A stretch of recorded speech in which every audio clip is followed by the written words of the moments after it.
What's up, everybody? Welcome out to the Nation's Best Brotherhood Podcast, presented by Trophy Case Digital Trading Cards. Make sure to go check out Trophy Case Digital Trading Cards for every athlete, all athletes. Go check it out. Get your own trading card made for yourself.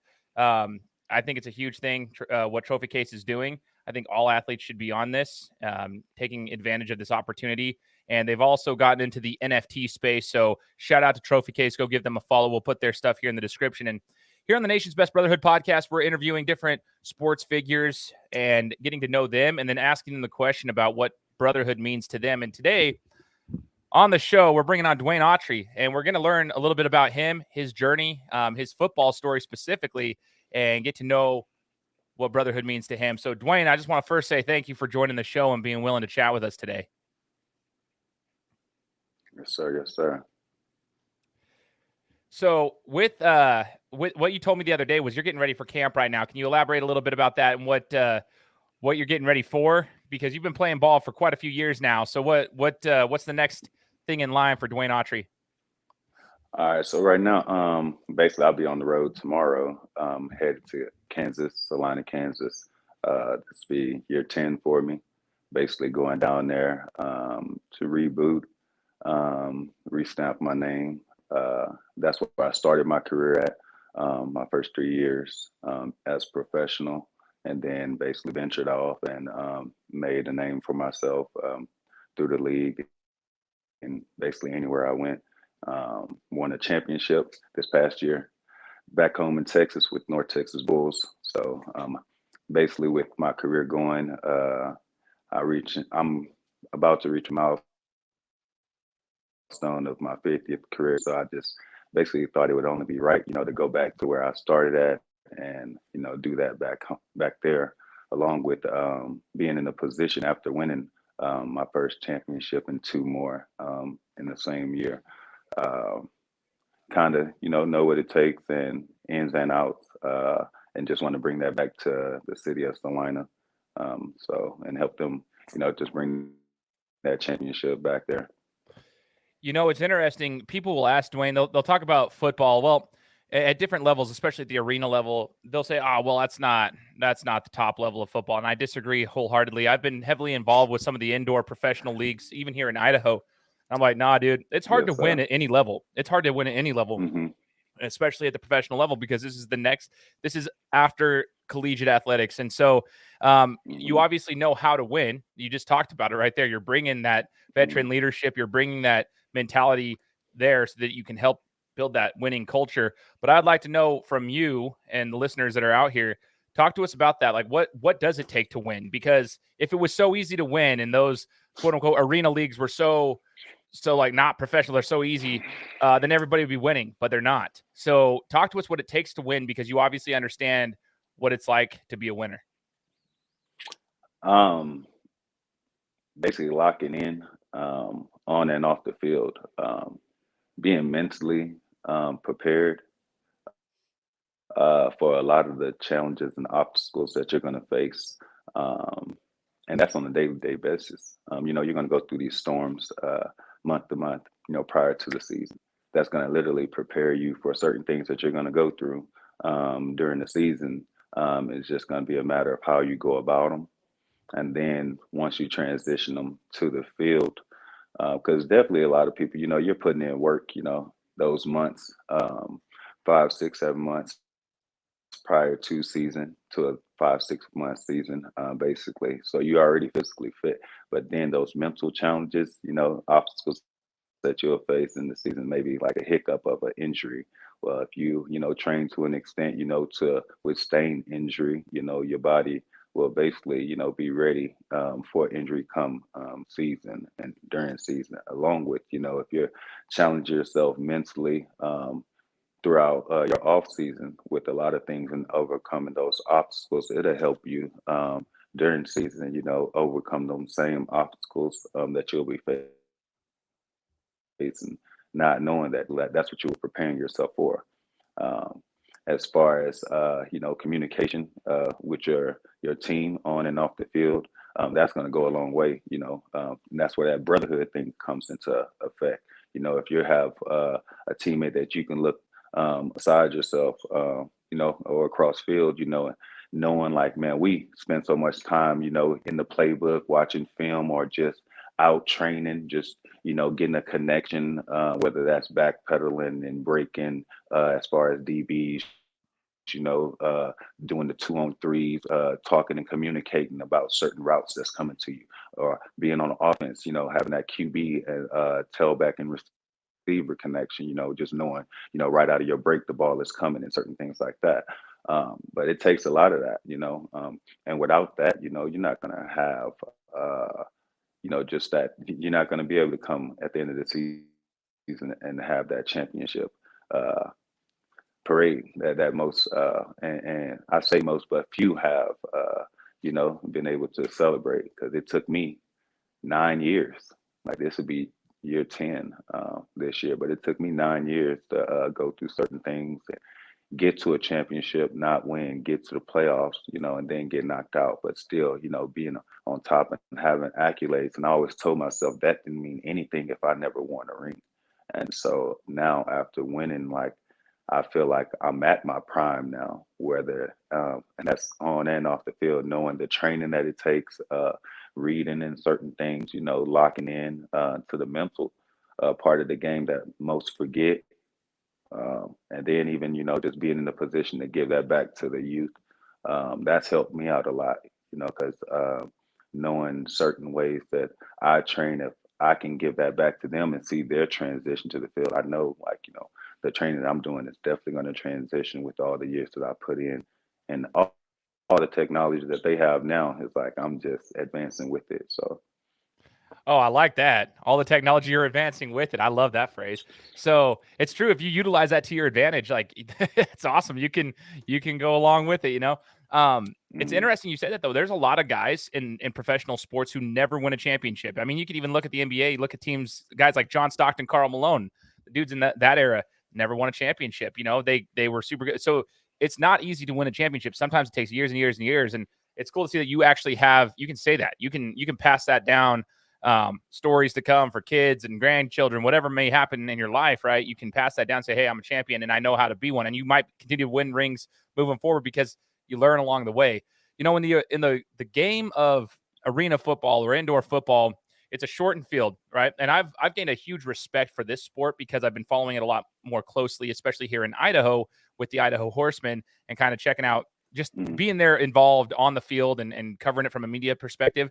I see how fast the game truly is. One of the things all the players always tell me, DeWayne, is how fast the game is. They've all played at the college level of yeah. some capacity, and they all talk about the Hmm. speed of the game. It is so much different. It doesn't matter if the athlete across from you might not be the fastest guy, but the speed of the actual game is fast regardless. So I want to break it down from your perspective, especially on defense, because in arena football, the defense is at a disadvantage. It is meant to put up points. It is designed in a way for Hmm. the offense to actually be at the advantage. So it kind of sucks for the defensive backs. It sucks for the defense because it's tough. But talk to us about Hmm. that. You're put at a disadvantage there, but you're known for being able to be a ball hawk, obviously. So talk to us about that and how you slow the game down in a very fast game. Well, what most really didn't know, like, coming into arena, I'm a cornerback. Like, so, basically, locking down or just playing stationary on the man. That's kind of like, the outdoor game for me. But once I had to have that dude running in high motion, you have to kind of start strategically putting yourself in a position, to cut the field off, basically. So it's like, either I'm not getting beat deep or I'm gonna give some up short, and then come rally to the ball. And I learned that quick in my first year, because it was like I signed that cornerback, and then slowly, like, before, like, going into the first game, I was already at safety. So then it became communication and then moving all at the same time, like moving like 2 or 3 steps to the left, like you already given up a post. So it's like literally understanding, like, um, just a half a step left to the right, and then even with your cornerbacks, letting them know, like, hey, I got you deep, like, man, just, jump anything that's short. And that's literally how I strategically have been able to be a ball hawk. And then when put in other positions like at strong safety in the box, basically that's you're in a position to bang whoever's going in high motion. And so I didn't realize how good I was going to be at that, but being pissed off that some of the guys would just have that advantage, it was like, well, your advantage is gone now if I get hands on you, and I'm not going to just get hands. I'm gonna get underneath your chin, and so that's what I would like literally try to do, like come in, try to get all the way on you and get my hands on you, or just get underneath your chin, and then uh, even moving to like linebacker as well. Then my position is just to go, being one of those defensive backs that literally prided myself on tackling. Arena put me in a position to do all of that. And as a DB, it'll be seen like if you're on that island, front side or back side, and you get that short hitch, open field tackling comes into play. If you're that safety and you get that dig or that post, like, and they're sitting right there and you got to come down for the hitch, open field tackling comes into play. You're the linebacker and you shoot the gap, and is you in the tailback, open field tackling comes into play. So it's like it's a crowded like box. So it's like really your technique comes into play so much more. Your discipline comes into play so much more than having the 50 yards across, and 100-yard field. Totally, man. I love that. And I hope those who are listening to this can have a little bit more of an appreciation for the sport of, indoor arena football. Like the whole sport is so much faster, and there's a lot more. There's a little bit, it's just different in regards to the intricacies of the game. And I would argue, and I bet you'd probably agree with me just based on what you just said, like you mentioned, technique is it's more important. Like I don't want to disrespect the actual game of football. I love the game of football. We all came from that sport, right? 11 on 11, 100-yard field, and the traditional game. We all love that. But you have 22 guys on the field.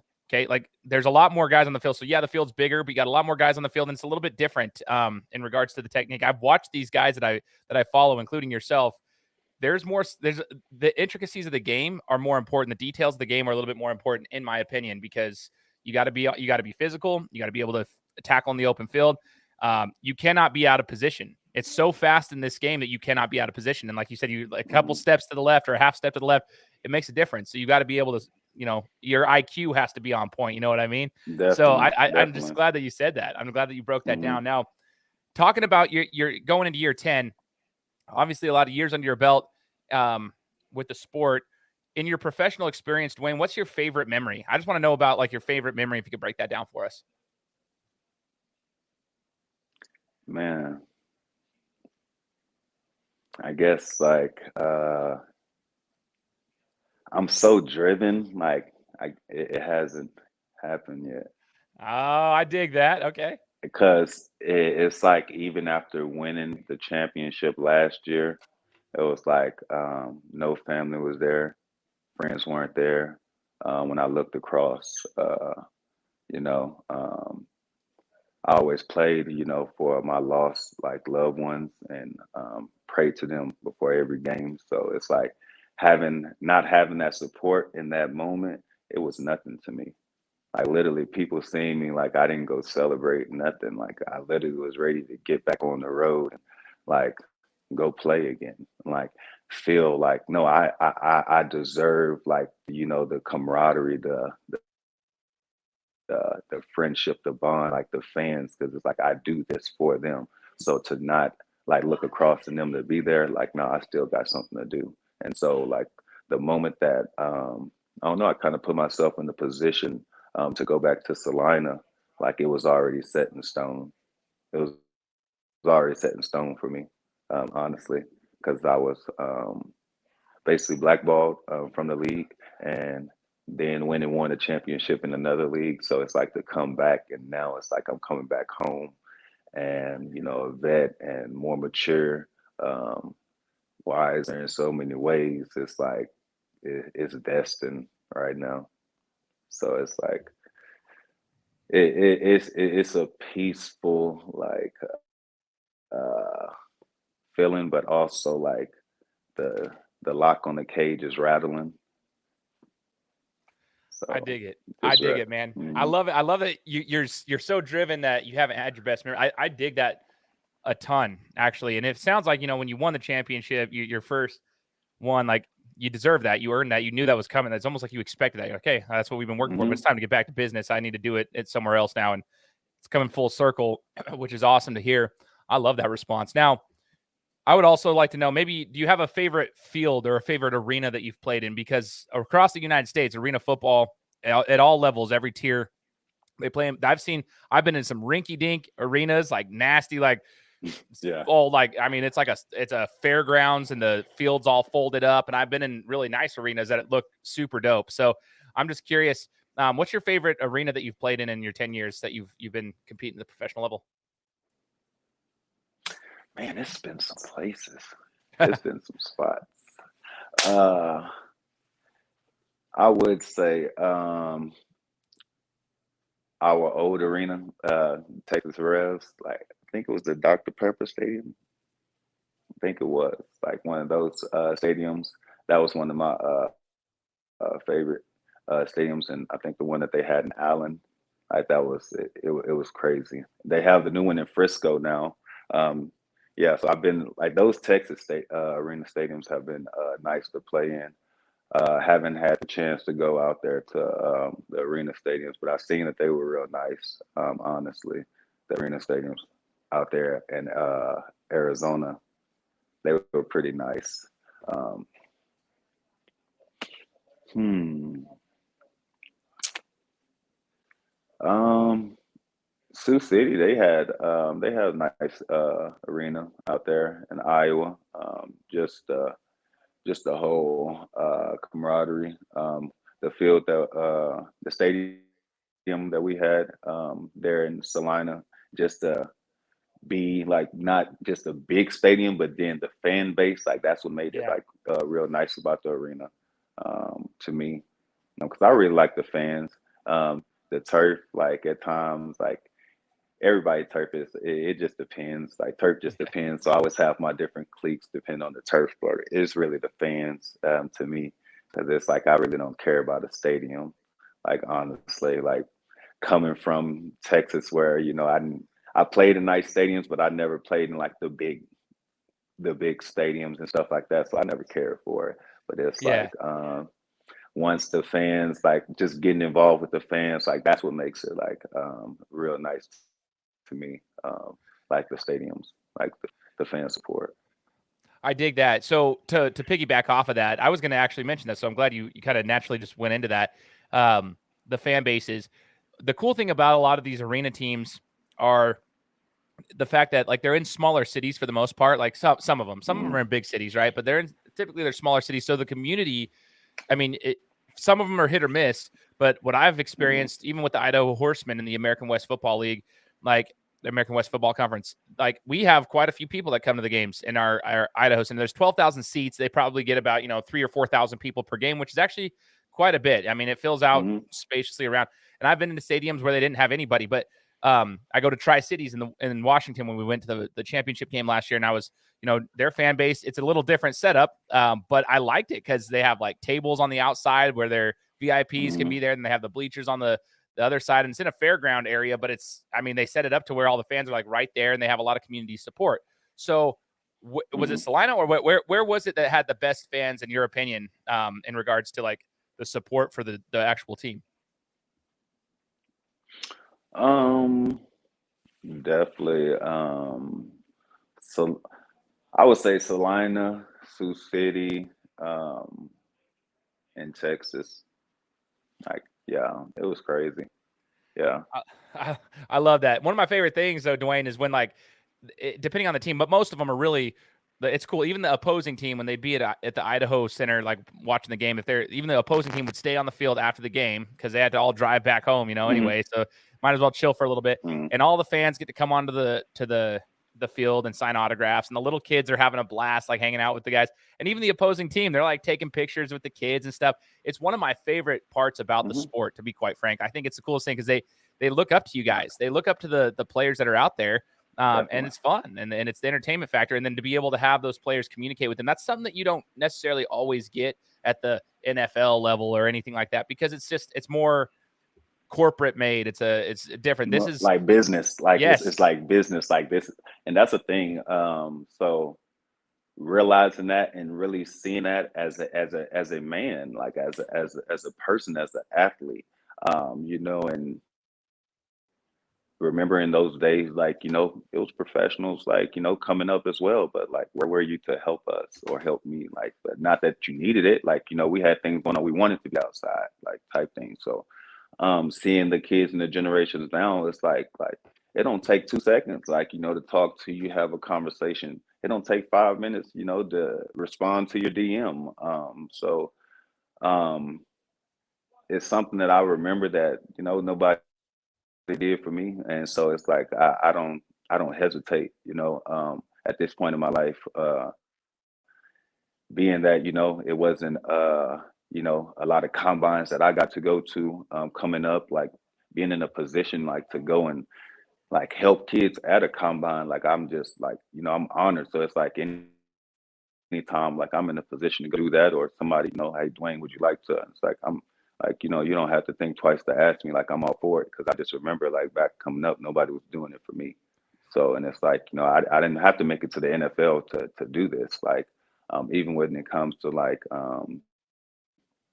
being in a position, like sell jerseys and things like that. And it's like, I don't care to make the money. It's like, I'm even thinking, and what I have done, giving that back to mental health awareness, and like putting that into a lot of the youth, and like letting them know, like, because they're going to be in middle school, little league, with parents, giving, pressuring them, basically trying to live through them, at all these levels. And it's like still seeing it. So it's like getting them to understand, hey, like what you're going through, like you're not the only one.